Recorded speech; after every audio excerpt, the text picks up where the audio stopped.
Hi, I'm here with Razwan Nabin, who's here as part of a youth delegation from the South Asia region, representing the NDCY. Thanks for joining us, Razwan. Thank you. Thanks for inviting me here. I know you have lots of different interests in the summit, so can you tell us something about the different things that you're engaged in? Well, particularly my role in the summit is to facilitate the youth participation and engagement from South Asia.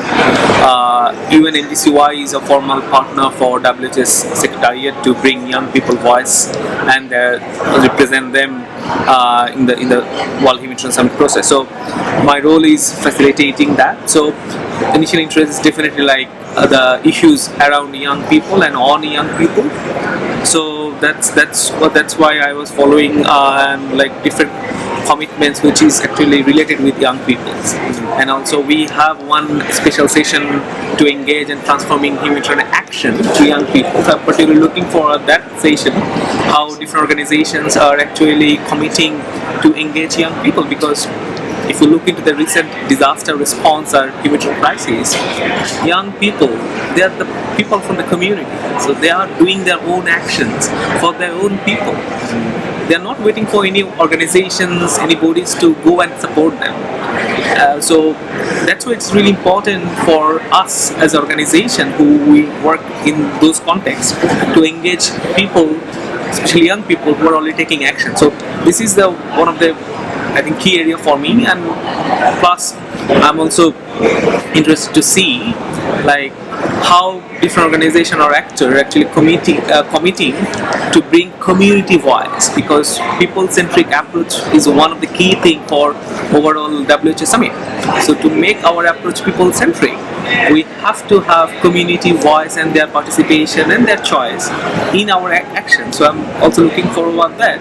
But before we move to the next questions, as young people, one thing stuck me when I heard everyone is saying we should have our approach people-centric, we should make our approach people-centric.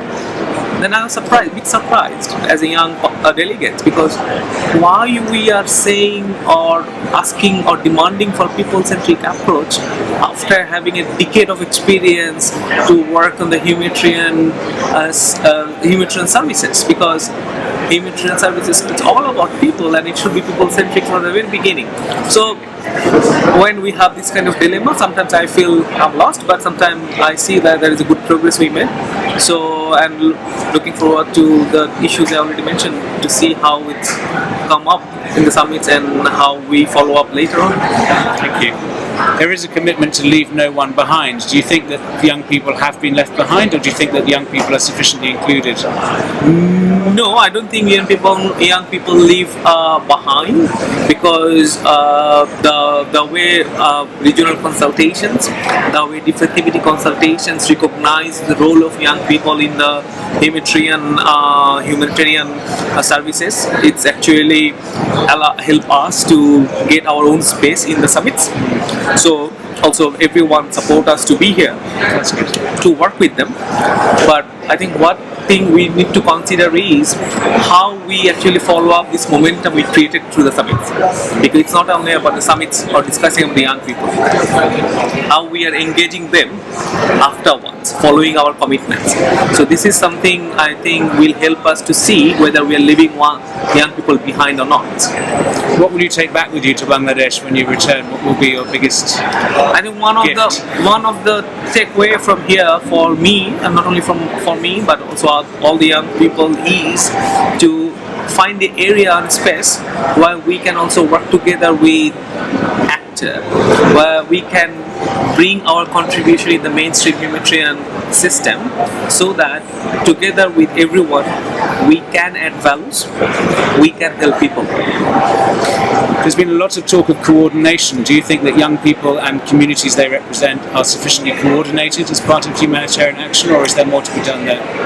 That's a good question, Mark. I do think young people and community people are not well represented in the coordination or architecture we have.